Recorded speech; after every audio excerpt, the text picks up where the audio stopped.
Our first threshold is the Big Bang, which happened about 13.7 billion years ago and led to the creation of the entire universe. We don't know much about the ingredients and the Goldilocks conditions that led to this first threshold because we just don't have much evidence. For example, what made the Big Bang possible? We don't know. Why did the Big Bang happen? We can only speculate.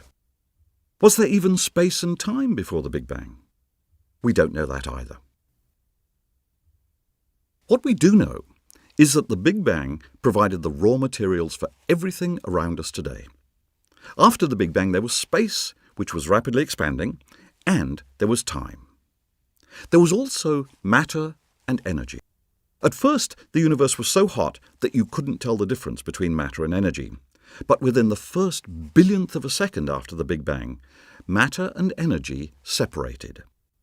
Then, energy took different forms, including gravity and electromagnetism. And matter appeared in the form of electrons and quarks soon linked up to form protons and neutrons. Why is this so important? Because nothing had turned into something.